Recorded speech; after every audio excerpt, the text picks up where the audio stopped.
हमें एक ना क्यूरियोसिटी बहुत रहती है लोगों को, स्पेशली जो लोग स्पिरिचुअल सीकर्स हैं, जो हीलिंग मोडालिटीज़ में आते हैं ना, उन्हें तो ये बहुत ज़्यादा एक क्वेश्चन रहता है अपने अंदर कि लेट मी सी कि इस जन्म में जो मुझे पर्सनालिटी मिली है ना, वो किस बेसिस पे मिली है, क्या ये कहीं मेरे कहीं पास्ट लाइफ पूर्व जन्म से तो नहीं आ रही है। और हुँ, इसी के चलते ना सर, बहुत से लोग, एक मैं टर्म का नाम लूँगी, पास्ट लाइफ रिग्रेशन, पास्ट हुँ। लाइफ थेरेपीज़, इनमें बहुत ज़्यादा खुद को इन्वॉल्व करते हैं।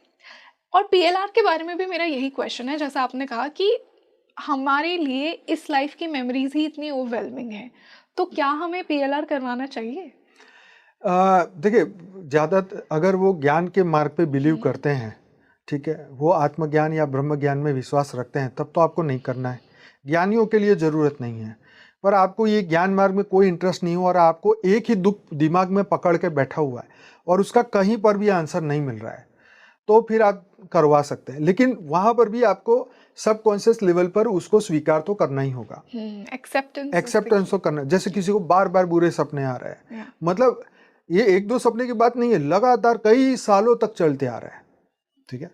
तब जाके वो कराए तब तो बात ठीक है, लेकिन ऐसे ही शौक के लिए करवा लिया, वो नहीं करना चाहिए। क्योंकि उसमें हमारे सबकॉन्शियस माइंड में तो अनंत जन्मों की मेमोरी है, पता नहीं कौन से न जाने कौन से जन्म की मेमोरी खुल गई और कुछ ऐसी बातें सामने आ गई, तो ये अगला दिन भी आपके लिए भारी पड़ जाएगा, बिल्कुल। ये जीवन ही भारी पड़ जाएगा। क्योंकि अनंत गलतियां करते करते ही तो मनुष्य आया है धरती पर, कितने युगों से कितने जन्म हुए अज्ञान काल में। तो अज्ञान काल की चीजें हुई तो हमेशा भूलना ही चाहिए, आगे बीती सो बिंदी करके आगे बढ़ना चाहिए, यही सॉल्यूशन है। जो चीज आप वहां पर जानने के बाद करोगे वो अभी एक्सेप्ट कर लो ना, हाँ भाई मेरी गलती होगी, मेरा कर्म मेरे सामने आ रहा है, तो फिर आपका प्रॉब्लम तो सॉल्व ही हो गया ना।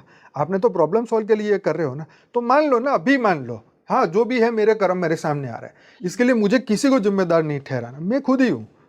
बस अब उसको भोगो और आगे बढ़ो। हम्म, आगे बढ़ो, बस जीवन का एक ही उपाय है, आगे बढ़ो आगे बढ़ो आगे। जो हमारी जर्नी है वो ऊर्ध्वगति की ओर लेके जाओ, आत्मा से परमात्मा बनने की कोशिश करो, वो जर्नी को बढ़ाओ, ज्ञान योग सेवा धारणा में आगे बढ़ो। यही उपाय है, बाकी तो कंफ्यूजन रहेगा हमेशा। बिल्कुल सर, आपने एकदम सही कहा कि जब एक्सेप्टेंस हमें आ जाती है ना लाइफ के एक्सपीरियंसेस को लेकर,